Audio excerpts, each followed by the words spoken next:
February 2, 1950. Harwell, Berkshire, United Kingdom. Inside Britain's atomic energy research establishment, the scratch of pen on paper echoes through an interrogation room. At 11:15 a.m., theoretical physicist Klaus Emil Julius Fuchs, age 38, signs a written confession. British intelligence had suspected a leak, perhaps a minor compromise, technical fragments at most. Declassified Soviet engineering logs revealed something far more disturbing: reactor configurations mirroring American designs, plutonium metallurgy solutions appearing months after Los Alamos breakthroughs, implosion lens geometries matching classified Manhattan Project schematics with statistical precision. Western analysts believed the Soviet Union would not detonate an atomic device before 1953. They were wrong by 4 years. The question Fuchs's confession forced onto both London and Washington was no longer hypothetical. How much of the Soviet nuclear breakthrough came from their own laboratories, and how much came from a single German refugee physicist working inside the most classified program in Allied history? Klaus Emil Julius Fuchs was born on December 29, 1911, in Rüsselsheim, Germany, into a household where political conviction shaped daily life. His father, Emil Fuchs, served as a Lutheran theologian who openly challenged the rising tide of National Socialism. His mother, Anna, came from a Quaker background emphasizing pacifism and social justice. By 1930, Fuchs had joined the Kommunistische Partei Deutschlands. Archived records from the Universitätsarchiv Berlin document his participation in communist student groups between 1931 and 1933. He distributed pamphlets, organized demonstrations against Nazi rallies, and attended ideological study groups. When the Reichstag fire erupted on February 27, 1933, Fuchs fled Germany within days. He arrived in England in September 1933. British authorities categorized him as a low-risk intellectual fleeing political persecution. His communist affiliations were noted in MI5 registration files. The card stamped September 1933 survives in declassified archives, but not flagged for concern. Britain's refugee screening focused on criminal history and violent extremism, not ideological leanings. That bureaucratic assessment would prove to be one of the most catastrophic intelligence failures of the 20th century. When MI5 reviewed Fuchs' file in 1940, amid wartime urgency to recruit scientific talent for classified research, these early affiliations were noted but dismissed as youthful idealism, political theater, from a university student who had matured into a respected physicist. Fuchs enrolled at the University of Bristol shortly after his arrival in Britain, working with Neville Mott on solid-state physics problems. The academic environment provided both intellectual challenge and social integration.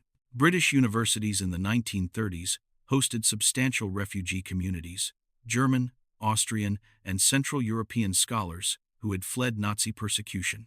Within this community, Fuchs found colleagues who shared his background, spoke his language, and understood the political forces that had driven them into exile. He transferred to the University of Edinburgh in 1937, where he completed his doctorate in physics under the supervision of Max Born, himself a refugee scientist who had fled Germany in 1933 and would later receive the Nobel Prize for his fundamental contributions to quantum mechanics.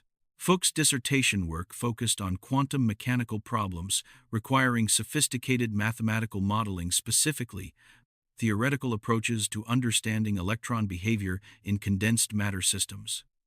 His work demonstrated not merely technical competence, but genuine theoretical creativity. By 1937, Fuchs had published papers in respected physics journals that distinguished him within British academic circles as a rising talent in theoretical physics. His publications addressed problems at the frontier of quantum mechanics, applying advanced mathematical techniques to physical systems that had resisted simpler analytical approaches. Senior physicists recognized his potential here was a theoretician who could handle complex mathematics, develop novel approaches to difficult problems, and explain his reasoning with clarity. When Britain declared war on Germany in September 1939, Fuchs faced a bureaucratic paradox. He was classified as an enemy alien due to his German nationality, despite having fled Nazi Germany and having no loyalty to Hitler's regime. Fuchs spent several months in internment camps in 1940, detained alongside other German and Austrian refugees whom British authorities could not immediately differentiate from potential Nazi sympathizers or intelligence operatives. The experience was frustrating, but brief academic colleagues and university administrators vouched for his reliability, and he was released as officials developed more sophisticated screening procedures. By 1941, the situation had transformed entirely. Britain initiated tube alloys, the cover name for the British atomic weapons program, and wartime urgency created acute shortages of personnel with the specific skills required for atomic research. University physics departments became recruitment grounds for theoreticians capable of modeling the complex phenomena involved in nuclear chain reactions, uranium enrichment, and weapon design. The same refugee background that had made Fuchs suspect in 1940 became irrelevant in 1941 when his theoretical expertise became strategically valuable. Rudolf Peierls, a German-born physicist working at Birmingham University on gaseous diffusion methods for isotope separation, recruited talented researchers from across Britain's academic institutions. Peierls himself was a refugee, and he understood both the quality of German physics education and the political reliability of those who had fled Nazi persecution. Fuchs's name appeared on the short list of candidates who possessed both the mathematical sophistication and the theoretical insight required for this unprecedented scientific challenge. Declassified tube alloys memoranda from 1941 and 1942 show that Fuchs received security clearance with minimal delay. The vetting process consisted primarily of confirming his refugee status, verifying his academic credentials through university references, and conducting basic background checks. His earlier communist affiliations, noted in MI5 files from his 1933 arrival, were reviewed but not considered disqualifying. The reasoning was straightforward and, in retrospect, dangerously simplistic. He had fled Nazi Germany, demonstrated consistent opposition to fascism, and shown loyalty to Britain by contributing his expertise to the war effort. The possibility that his ideological commitments to communism might transcend national loyalty, that he might view the Soviet Union as a cause worth serving regardless of British interests, did not register as a serious concern among officials focused on recruiting scientific talent under wartime pressure. By the summer of 1941, Klaus Fuchs held access to Britain's most secret wartime research. When MI5 reviewed his file in 1940, these early affiliations were noted but dismissed. The Quebec Agreement, signed in August 1943 by Winston Churchill and Franklin Roosevelt at the First Quebec Conference, formalized full scientific cooperation between British and American atomic research programs. The agreement stipulated that British scientists working on tube alloys would be integrated into the larger American-led Manhattan Project, pooling resources and expertise to accelerate weapon development. For Klaus Fuchs, this meant transfer to the United States and access to research facilities operating at a scale Britain could not match given wartime resource constraints. In late 1943, Fuchs traveled by ship across the Atlantic, arriving in New York in December. He joined the British mission to the Manhattan Project, a group of approximately 20 British scientists assigned to various American facilities. His initial assignment was to Columbia University in New York, where teams led by Harold Urey were working on gaseous diffusion theory for uranium enrichment. The work involved complex calculations modeling how uranium hexafluoride gas could be passed through barriers with microscopic pores, preferentially allowing lighter uranium-235 isotopes to pass while retaining heavier uranium-238 isotopes. Assignment logs from this period show Fuchs' contributions to calculations, modeling isotope separation efficiency, technical work addressing fundamental questions about barrier permeability, cascade staging optimization, and enrichment ratios, achievable with different configurations. These calculations would later inform Soviet reactor designs with remarkable precision, appearing in declassified Soviet technical documents with equations and approaches that matched American methods almost exactly.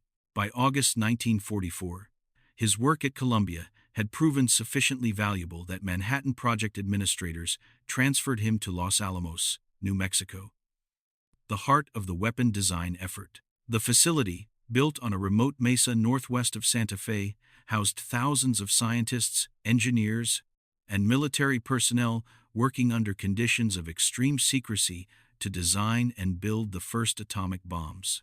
Los Alamos Badge Number 1243 was issued upon his arrival, granting him access to one of the most classified research installations in the Allied world. Los Alamos operated under strict compartmentalization protocols, at least in theory. Access to information was supposed to be limited by operational necessity, with researchers knowing only what their specific assignments required. The goal was to ensure that no single individual, if compromised, could reveal the entire scope of the weapon program. But theoretical physics divisions required broader collaboration than compartmentalization protocols anticipated. Complex problems in implosion dynamics, neutron transport behavior, and hydrodynamic phenomena demanded cross-divisional discussion. Scientists needed to understand how their work connected to other components of the weapon system. Klaus Fuchs worked within T-Division, the theoretical division responsible for fundamental physics underlying weapon design. He contributed to neutron diffusion models that predicted how neutrons would propagate through plutonium cores during the split second of detonation, determining whether a chain reaction would sustain itself or fizzle. He worked on high-explosive synchronization calculations that determined how 32 precisely shaped explosive lenses would need to detonate to compress a plutonium sphere with sufficient symmetry to achieve supercriticality. He contributed to plutonium compression physics, modeling how shock waves would transform a subcritical mass into a critical assembly in microseconds. His colleagues included Hans Bethe, who led T-Division and would later receive the Nobel Prize for his work on stellar nucleosynthesis, and Richard Feynman, a young physicist whose iconoclastic approach to problems would revolutionize quantum field theory. Fuchs attended meetings where J. Robert Oppenheimer, the scientific director of Los Alamos, discussed strategic decisions about weapon design, target selection, and production timelines. He reviewed technical reports summarizing experimental results from hydrodynamic tests conducted at remote facilities, metallurgical studies of plutonium behavior, and explosive trials validating lens designs. Security oversight at Los Alamos relied on two assumptions, both of which proved fatally flawed. First, U.S. Army Counterintelligence Corps officers assumed that British security services had conducted thorough vetting before granting Fuchs access to tube alloys, that any security concerns would have been identified and resolved before he was permitted to work on Britain's most sensitive wartime program. Second, British authorities assumed that American vetting procedures would provide additional scrutiny before granting access to Manhattan Project facilities, particularly for foreign nationals working at Los Alamos. Each side believed the other had performed due diligence. Neither had adequately investigated the possibility that ideological motivation might override national loyalty, that a physicist might believe his primary allegiance was to international communist ideals rather than to the nation granting him security clearance. Joint Allied assumptions about security created blind zones in both systems, gaps through which Klaus Fuchs moved freely, gathering intelligence that would alter the balance of power in the emerging Cold War. Within weeks, Soviet intercepts began referencing theoretical summaries only a handful of physicists could access. Soviet intelligence had identified Klaus Fuchs as a recruitment target in 1942, before his transfer to the Manhattan Project, before his assignment to Los Alamos, and before American authorities had any reason to suspect that one of Britain's most trusted atomic scientists might be working for Moscow. The recruitment did not happen through dramatic confrontation, coercive pressure, or financial inducement. It happened through quiet conversations in London parks and cafes, conducted by experienced intelligence officers who understood that ideological motivation was far more reliable than mercenary incentives. Jürgen Kuczynski, a German communist economist living in exile in Britain, served as the initial contact point. Kuczynski was himself an NKVD asset, a man whose political convictions had led him into the Soviet intelligence apparatus years earlier. He had fled Germany in 1933, settled in Britain, and maintained contact with Soviet intelligence while building a public profile as an academic economist. He identified Fuchs as a potential recruit based on shared ideological background. Both were German communists who had fled Nazi persecution. Both believed in the Soviet project as humanity's best hope against fascism. Both operated within British academic circles where such beliefs could be expressed carefully among trusted colleagues. But the operational control of Fuchs' recruitment fell to Jürgen's sister, Ruth Werner, who operated under the codename SONIA. Ruth Werner was not a casual sympathizer or a peripheral asset. She was a senior Soviet intelligence officer with years of experience running espionage networks in China and Switzerland before relocating to Britain in 1940. Declassified KGB files describe her as disciplined, methodical, and extraordinarily successful at managing high-value sources without attracting counterintelligence attention. She had operated networks in Shanghai during the 1930s, recruited and handled multiple agents, and survived close calls with Chinese and Japanese counterintelligence services. Post-war FSB releases, made available to researchers after the collapse of the Soviet Union in 1991, document multiple meetings between Fuchs and SONIA during 1942 and 1943. The meetings occurred in carefully chosen locations designed to minimize surveillance risks. Public parks, where two people sitting on a bench would not attract attention. Cafes, where brief conversations over coffee would appear entirely ordinary. Train stations where accidental encounters could be plausibly explained if someone observed them. Each meeting followed standard tradecraft protocols developed through decades of Soviet intelligence operations. Fuchs was assigned the codename REST in initial communications with Moscow Center, later changed to Charles as the network expanded and operational security required updating codename assignments to prevent pattern analysis by counterintelligence services. KGB archival memos from this period describe the intelligence windfall in bureaucratic language that understates the strategic significance. Source provides access to British atomic research with potential for expansion if transferred to American facilities. Unlike many espionage assets, Klaus Fuchs received no financial compensation. Declassified Soviet records confirm that he never requested payment, never sought material benefit, and never wavered in his conviction that what he was doing served a higher moral purpose. Soviet handlers understood that ideological motivation was both his strength and his vulnerability. Offering money would have insulted him and potentially triggered doubts about the purity of his commitment to the communist cause. His motivation, as he later explained in his confession, rested on a simple premise. If only one nation controlled atomic weapons, that nation could impose its will on the world through nuclear blackmail. If two rival powers possessed atomic weapons, neither could use them without risking mutual destruction. Therefore, sharing atomic secrets with the Soviet Union was not betrayal. It was a moral imperative to prevent American hegemony and preserve the balance of power necessary for peace.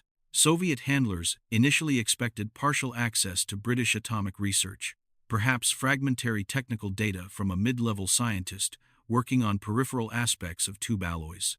What they received instead, once Fuchs was transferred to Los Alamos in 1944, was direct insight into implosion theory from a physicist embedded at the center of the Manhattan Project.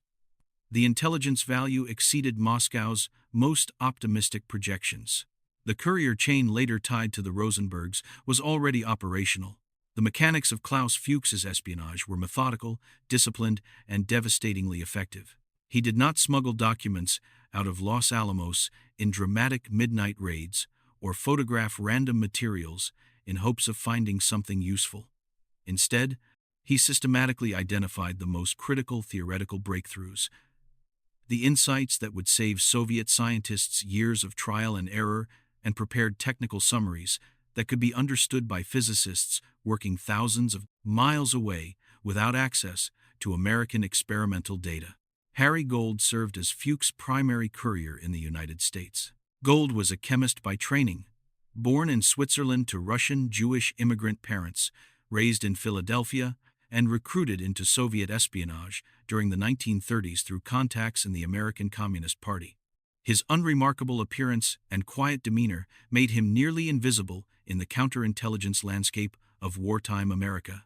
He worked as an industrial chemist, traveled frequently for professional reasons, and could plausibly explain trips to New York, Santa Fe, and other cities where he met sources and collected intelligence materials.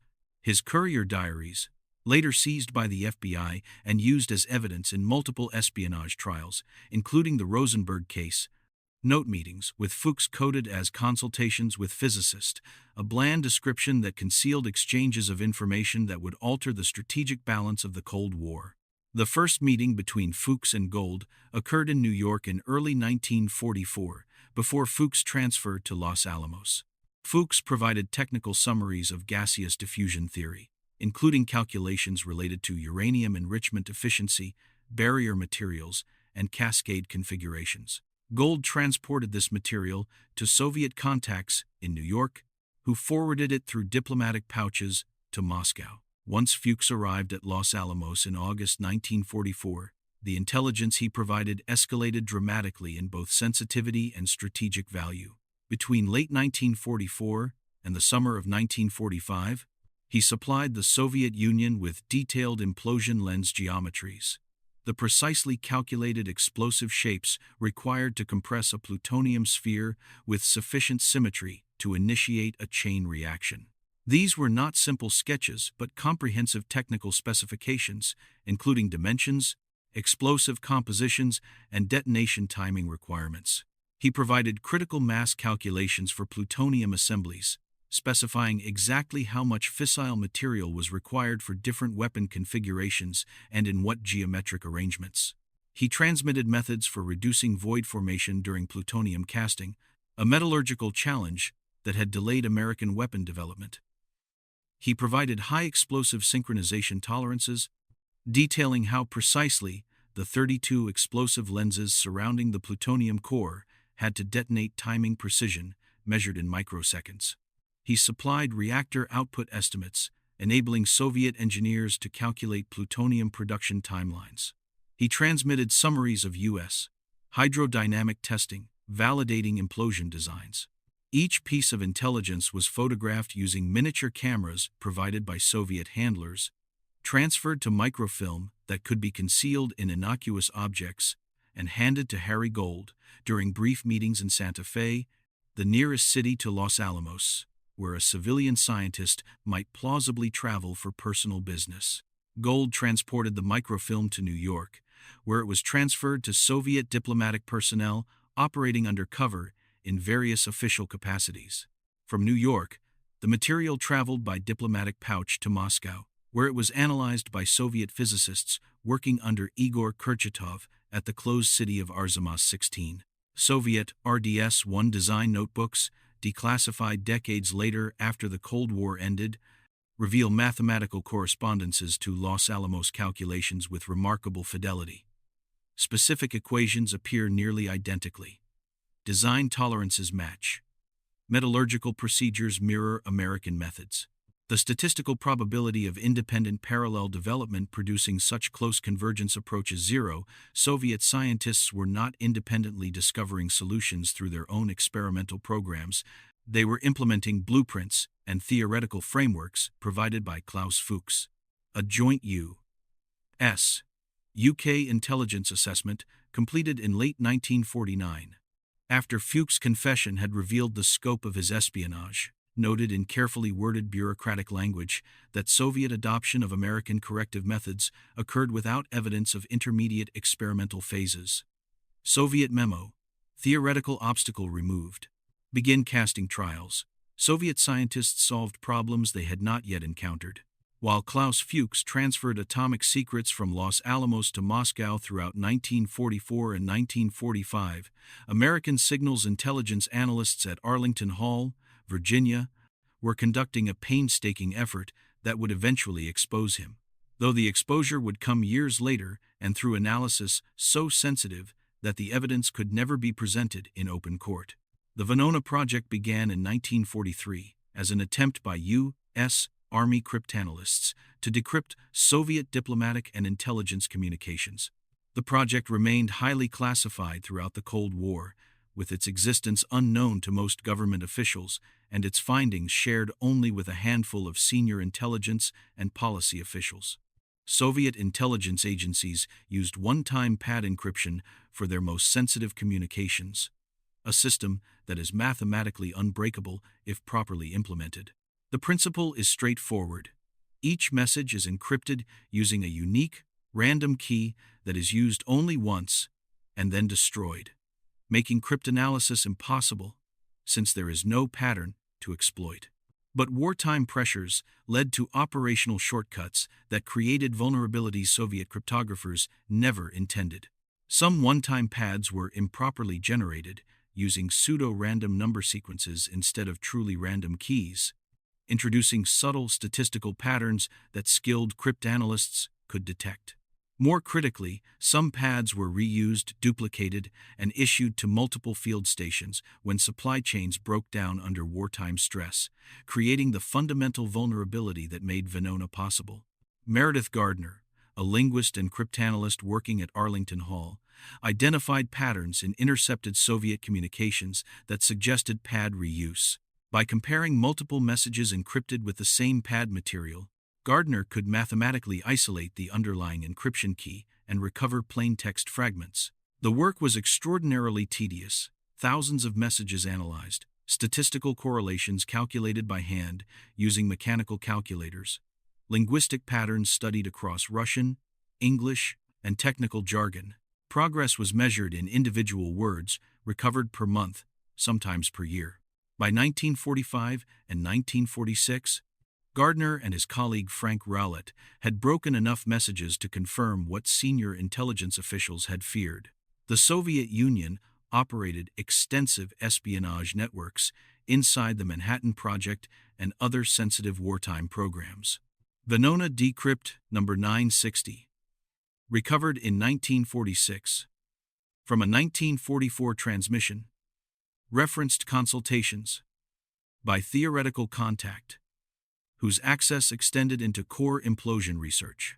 The language was technical, the details specific to originate from anyone except a physicist deeply embedded in weapon design work at the highest levels. Analysts reviewing Venona Decrypts initially anticipated discovering a low-level technician or engineer passing fragmentary data sketches of components, perhaps, or specifications for manufacturing equipment, the kind of tactical intelligence that espionage networks typically produced. What the decrypts revealed was far more serious: the involvement of a top-division insider with access to theoretical foundations of the entire weapon program. Someone who understood the fundamental physics and could explain it to Soviet scientists in ways that would enable replication of American designs. The challenge was identification. Soviet intelligence used codenames, not real names, in communications. The theoretical contact could be any of dozens of physicists working at Los Alamos during the relevant period covered by the decrypts. Statistical comparison of decrypt content with Los Alamos workflow and personnel records progressively narrowed the suspect pool. Certain technical terminology appeared in the decrypt: specific phrases describing neutron reflector behavior, references to compression wave propagation through plutonium, discussions of tamper design that matched language unique to internal Manhattan Project reports circulated only among senior theoretical physicists. By 1947, analysts had identified a smaller subset of physicists whose access, specialization, and language patterns aligned with the decrypt content. Cross-referencing this list with travel records, security files, and biographical details reduced the pool further. Klaus Fuchs emerged as a strong candidate. His theoretical specialization in neutron diffusion and implosion dynamics matched the technical content in the decrypts. His travel patterns to Santa Fe aligned with timing patterns in Soviet communications, referencing courier meetings. His background included communist affiliations that, while noted during initial vetting, had not been considered disqualifying at the time. One piece of evidence proved particularly compelling: a Soviet reactor efficiency calculation appearing in an NKVD communication decrypted in 1948, matched an unpublished formula Fuchs had developed at Los Alamos during 1944 for optimizing neutron moderation in graphite reactors. The match was not approximate. The equation was identical, term by term, including a specific correction factor that Fuchs had derived independently to account for neutron absorption in reactor control materials. No other physicist at Los Alamos had used that particular formulation in exactly that way. The unknown source used phrasing unique to Fuchs' circulated drafts. Armed with Venona evidence that could not be used in court without revealing the existence of the decryption program and thereby alerting the Soviet Union that their supposedly unbreakable codes had been compromised. MI5 reopened Klaus Fuchs' security file in 1947. The investigation had to proceed with exceptional care. Investigators needed to gather evidence through conventional means that could be presented in court while using Venona intelligence to guide the investigation toward productive lines of inquiry without revealing the source of their suspicions. Surveillance began with systematic documentation of Fuchs' daily routines at Harwell, where he had returned after the war to serve as head of theoretical physics at Britain's atomic energy research establishment. The position gave him continued access to classified nuclear research, though nothing approaching the sensitivity of his wartime work at Los Alamos. MI5 logbooks record his movements with bureaucratic precision: departure times from his residence, routes to work, lunch destinations, evening activities, weekend routines. Fuchs maintained a reserved, disciplined lifestyle that fit the profile of a dedicated scientist entirely focused on professional responsibilities. He lived alone in a modest flat, socialized minimally outside professional contexts, maintained few friendships, and devoted the majority of his time to work. His habits were consistent and predictable traits that made surveillance easier, but also made it difficult to identify obviously suspicious behavior. If Fuchs was still engaged in espionage, he was conducting it with the same meticulous discipline that characterized his scientific work. But MI5 was not looking for obvious suspicious behavior like clandestine meetings or suspicious travel. The investigation focused on historical analysis, systematic examination of access logs, travel records, and communications patterns from his time at Los Alamos. Access list audits cross-referenced which classified documents Fuchs had reviewed between 1944 and 1945, with which technical details appeared in Venona decrypts from the same period. The correlations were striking and statistically significant. Nearly every major technical topic referenced in Soviet communications, implosion lens design, plutonium metallurgy, reactor efficiency calculations, initiator timing, corresponded to research areas where Fuchs had documented access according to Los Alamos circulation logs. Travel reconciliation revealed patterns that aligned with known Soviet courier operations. During his time in the United States, Fuchs made multiple trips to Santa Fe, the nearest significant city to Los Alamos, more frequently than professional duties required, or than his colleagues typically traveled. Hotel records showed overnight stays in Santa Fe that corresponded, within days, to spikes in Soviet communications traffic referencing atomic intelligence. The timing was not proof of espionage, but it established opportunity and correlation. Signals intelligence summaries provided the most damaging correlations. MI5 analysts with access to Venona materials compared the technical language in decrypts with the language Fuchs used in internal Los Alamos memoranda and draft reports. The match extended beyond general terminology into specific phrasings, idiosyncratic word choices, and technical notation styles, linguistic fingerprints that identified Fuchs as the probable source, even without direct evidence of espionage activity. An MI5 memo from 1948, cross-referencing Venona fragments with Fuchs assignment dates at Los Alamos and his documented access to specific classified programs, noted convergence of cryptographic and human intelligence indicators sufficient to justify intensive interrogation. But interrogation required careful preparation. Fuchs was highly intelligent, trained in rigorous logical reasoning through his physics work, and capable of recognizing standard interrogation techniques.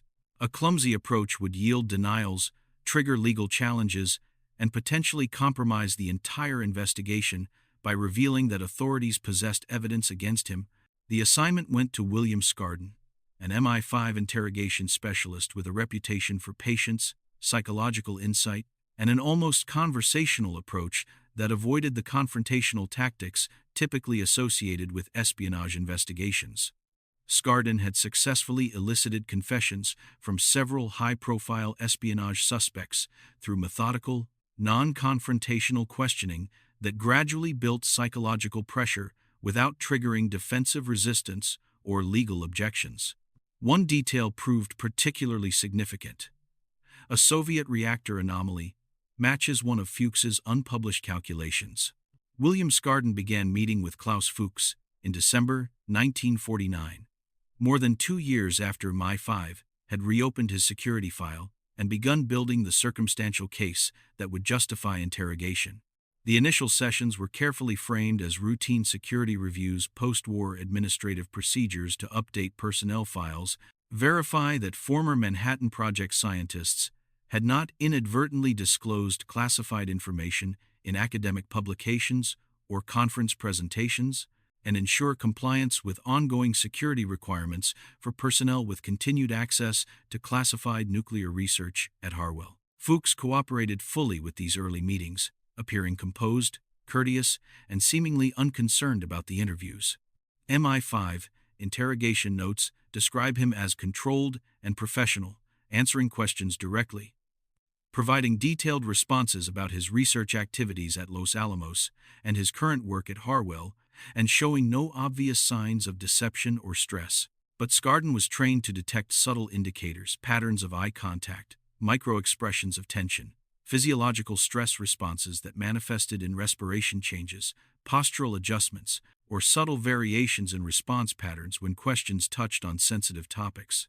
As sessions progressed through December and into January, Fuchs displayed increasing strain, particularly when questioned about his time at Los Alamos, his travels to Santa Fe, and his contacts with individuals outside his immediate professional circle. The strain was not dramatic. Fuchs maintained surface composure, but Scarden noted the accumulating psychological pressure in detailed session reports. Scarden used fragments derived from Venona without revealing the decryption program's existence. He presented them as intelligence obtained through unspecified sources, vague references to reports from confidential informants, intercepted communications of uncertain origin, foreign intelligence liaison reporting that could not be detailed for security reasons. Each fragment was accurate enough to signal to Fuchs that investigators possessed specific knowledge about his activities, but vague enough to avoid revealing how that knowledge had been obtained or how comprehensive the evidence against him might be. The psychological pressure was methodical and cumulative rather than sudden. Scarden never accused Fuchs directly of espionage, never confronted him with ultimatums, never created the adversarial dynamic that typically triggers defensive denials and legal challenges.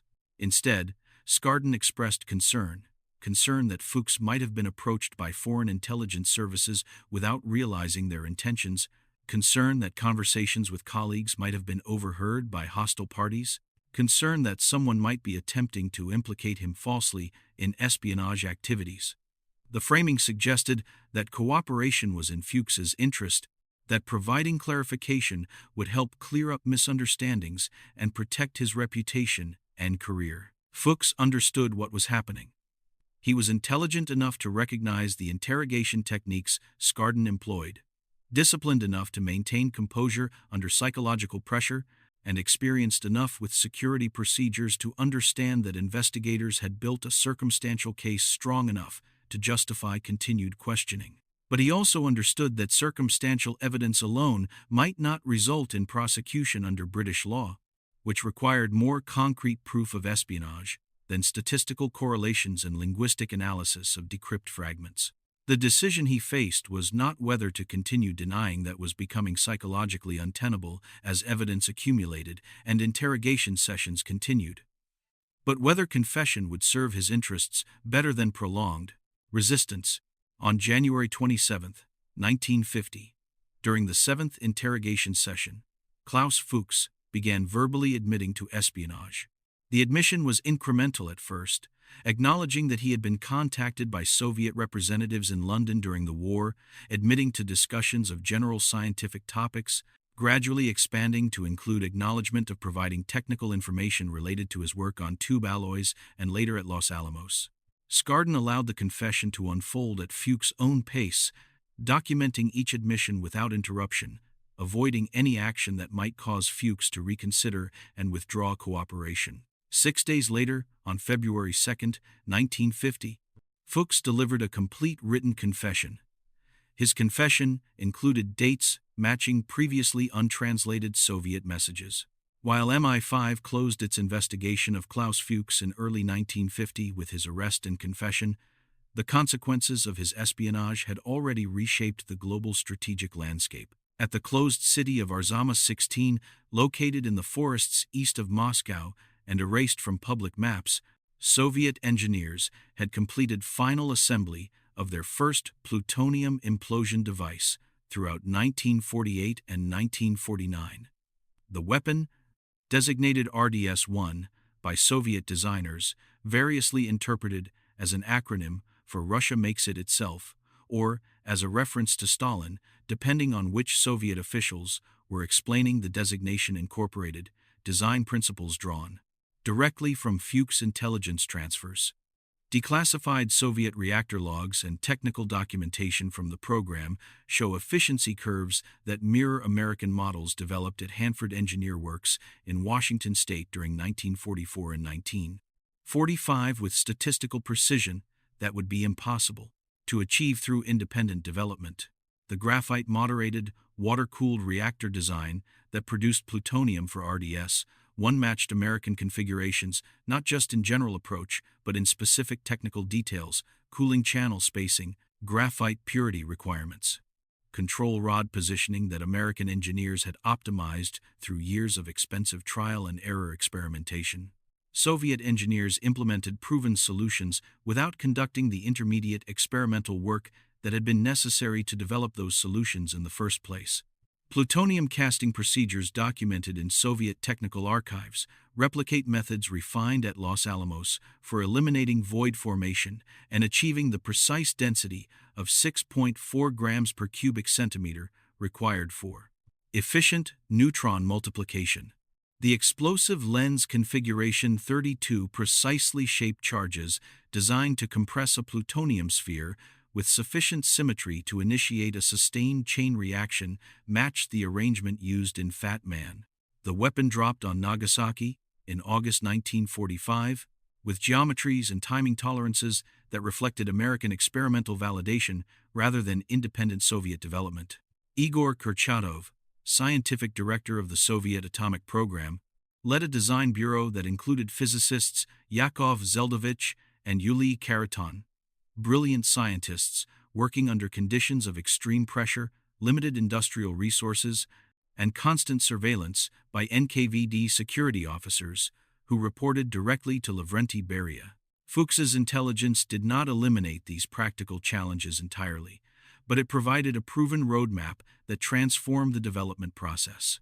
Soviet scientists knew which approaches would work because Americans had already validated them through expensive and time-consuming experimentation.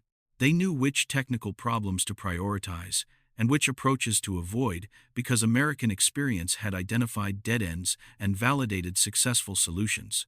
On August 29, 1949, RDS-1 was detonated at the Semipalatinsk test site in Kazakhstan at 7 a.m. local time. The blast occurred on a remote steppe northeast of the city of Semipalatinsk, producing a mushroom cloud visible for dozens of kilometers and seismic disturbances that registered on monitoring stations around the world. Seismic monitoring stations, operated by the United States Geological Survey, detected the explosion within hours, registering a distinctive seismic signature consistent with a nuclear detonation rather than a large conventional explosion or earthquake. Initial alerts reached U.S. intelligence agencies by mid-morning Washington time. triggering emergency analysis protocols and immediate notification of senior officials. FOAOT-1. The U.S. Air Force's Radiological Detection Program, formerly designated the Air Force Office of Atomic Energy, dispatched WB-29 weather reconnaissance aircraft equipped with specialized filter paper collectors to sample airborne particulates over the northern Pacific. The aircraft flew carefully planned routes through atmospheric currents predicted by meteorological models to carry debris from the Soviet test site eastward across the Pacific toward North America. Chemical analysis of collected particulates confirmed plutonium isotope ratios consistent with reactor-produced material rather than natural uranium enrichment, indicating that the Soviet weapon was a plutonium implosion device rather than a uranium gun-type weapon.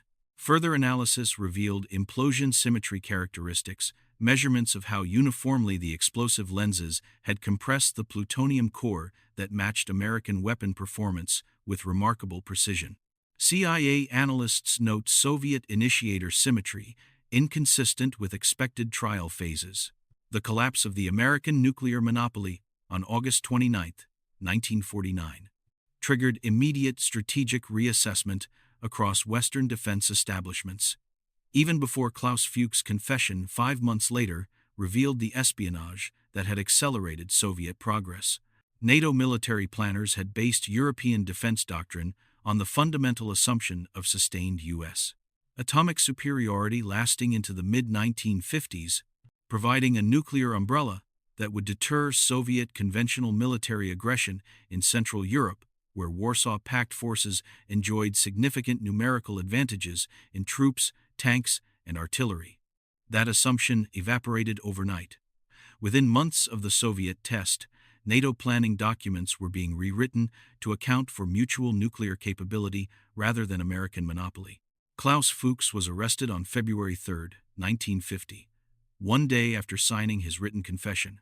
British authorities moved quickly once confession was obtained, concerned that delay might allow Fuchs to retract his statement or that Soviet intelligence might attempt to exfiltrate him before trial. He was charged under the Official Secrets Act of 1911 with 4 counts of communicating information to a foreign power, specifically providing classified atomic research data to the Soviet Union between 1943 and 1947. The trial began on March 1, 1950, at the Central Criminal Court of England and Wales, commonly known as the Old Bailey, in London. Court transcripts document a proceeding that lasted less than 90 minutes from opening to sentencing, remarkably brief given the strategic significance of the case. Fuchs entered a guilty plea on all 4 counts, declining to contest the charges or present a defense beyond confirming the factual accuracy of his confession. His demeanor throughout was described by courtroom observers as calm, composed, almost detached from the proceedings. He answered the judge's questions directly, confirmed that he had provided classified information to Soviet intelligence, and offered no mitigating explanations beyond reiterating his belief that sharing atomic secrets had been necessary to prevent American nuclear monopoly and ensure strategic balance.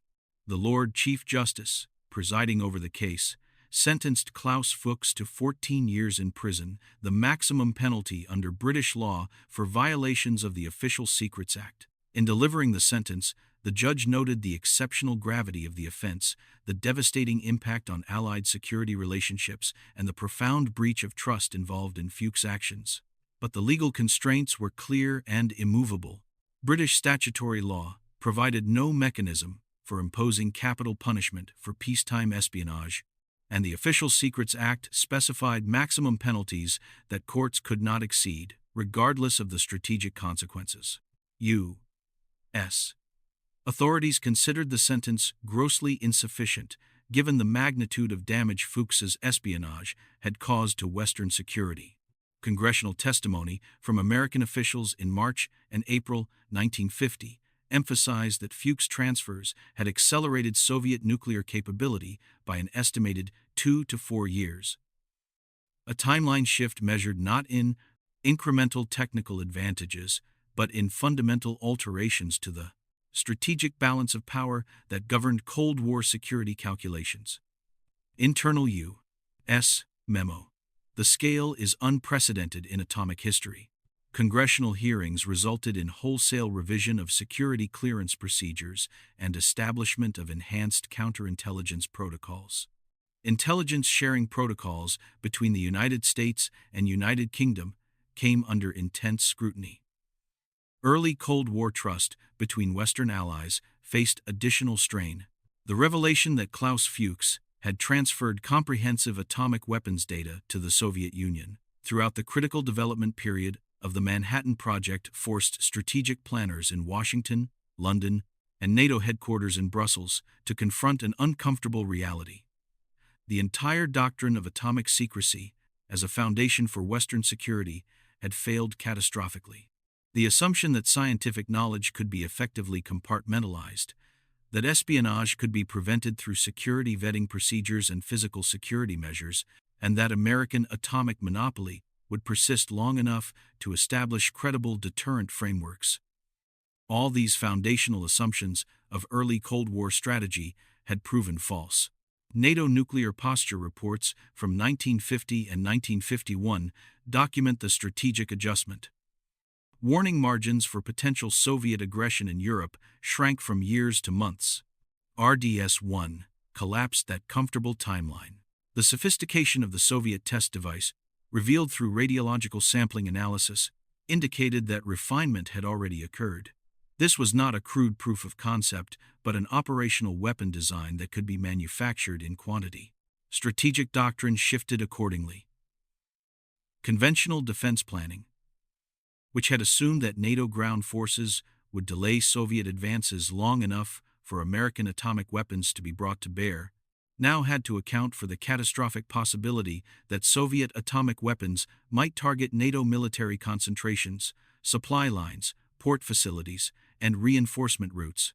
Long-range bomber modernization programs received urgent funding priority as both superpowers recognized that strategic bombing would be the primary means of delivering atomic weapons for the foreseeable future. The United States accelerated development of B-36 and B-47 strategic bombers capable of reaching Soviet territory from bases in North America and returning without refueling. Soviet military aviation likewise prioritized development of Tu-4 and later Tu-16 bombers capable of threatening Western Europe and potentially reaching North American targets. First-generation intercontinental ballistic missile development, which had been a relatively low-priority research program through the late 1940s, suddenly became a strategic imperative. American programs like Atlas and Titan, Soviet programs like R-7, received funding and priority that transformed them from speculative research into crash development efforts with national survival implications. An entire generation of strategy pivoted around a single breach. Klaus Fuchs served 9 years and 4 months of his 14-year sentence in British prisons, first at Wormwood Scrubs in London and later at Wakefield Prison in Yorkshire. Prison records document his behavior throughout incarceration as disciplined, cooperative with prison authorities, and notably withdrawn from social interaction with other inmates. In June 1959, he was released under parole supervision and immediately began arrangements to emigrate to the German Democratic Republic. Upon arrival in East Germany, Fuchs was granted full citizenship, provided with an apartment in Dresden, and appointed deputy director of the Central Institute for Nuclear Research at Rossendorf. East German scientific publications from the 1960s list Klaus Fuchs as author or co-author on multiple papers covering reactor design optimization, neutron physics applications, and theoretical approaches to controlled nuclear reactions. He trained graduate students who would later occupy senior positions in GDR research institutions, supervised research projects, and participated in scientific conferences across the Warsaw Pact. Even after imprisonment, he influenced Warsaw Pact scientific development. Klaus Fuchs died in East Germany on January 28, 1988, at age 76, just months before the fall of the Berlin Wall. He never expressed public regret. The historical assessment of Klaus Fuchs's impact evolved substantially as Cold War archives opened throughout the 1990s, following the collapse of the Soviet Union and the end of the ideological confrontation that had defined the second half of the 20th century. Soviet records released after the dissolution of the USSR in 1991 confirmed the scale of intelligence he provided and documented its direct application to RDS-1 design decisions, validating decades of Western intelligence analysis that had estimated his impact based on circumstantial evidence and technical assessments.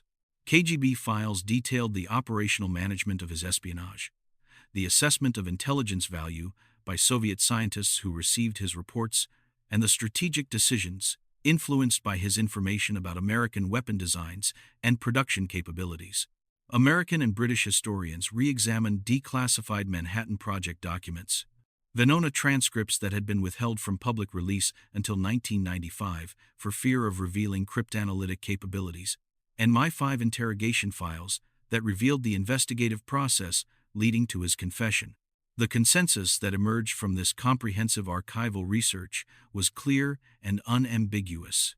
While multiple espionage sources operated within the Manhattan Project, David Greenglass, providing technical drawings of explosive lens molds, Theodore Hall, transmitting information about implosion research principles, Harry Gold, serving as courier for multiple networks, and Julius and Ethel Rosenberg, coordinating some intelligence collection efforts. Klaus Fuchs alone provided comprehensive theoretical foundations for plutonium implosion weaponry at a level of detail and sophistication that enabled Soviet replication of American weapon designs without requiring the years of experimental validation that American development had necessitated. A 1995 NSA review of Venona decrypts, released to coincide with the 50th anniversary of the end of World War II and marking the first public acknowledgement of the Venona program's existence, summarized Fuchs' contribution in language that reflected decades of archival research and technical analysis by intelligence historians and nuclear weapons experts. Fuchs provided the Soviet Union with the theoretical foundation of the plutonium implosion bomb. His intelligence eliminated years of Soviet trial and error research, enabled replication of American weapon designs with minimal independent experimentation, and accelerated Soviet nuclear capability by an estimated 2 to 4 years, a timeline shift that altered the entire strategic calculus of the early Cold War and contributed to crises, arms racing, and near-catastrophic confrontations that characterized the 1950s and 60s. The strategic consequences of that acceleration were profound and long-lasting, extending far beyond immediate military planning into diplomatic relations, alliance structures, arms control negotiations, and the psychological climate of fear that defined Cold War society. NATO defense planning, predicated on American atomic superiority lasting into the mid-1950s, collapsed when Soviet atomic capability arrived in 1949. The resulting strategic instability contributed to heightened tensions during the Korean War, crises over Berlin, and the eventual arms race dynamics that produced arsenals of tens of thousands of warheads. His actions altered nuclear timelines by years, reshaped alliance politics between Washington and London, and influenced early Cold War deterrence doctrine that would govern superpower relations for 4 decades. Whether Klaus Fuchs' espionage delayed or hastened the risk of nuclear war remains debated among historians. What is beyond dispute is the scale of his betrayal and its consequences for the architecture of the Cold War. The physicist who leaked the bomb changed the world not through scientific discovery, but through espionage conducted in the name of ideological conviction. If you value factual Cold War history, consider supporting Cold War Files.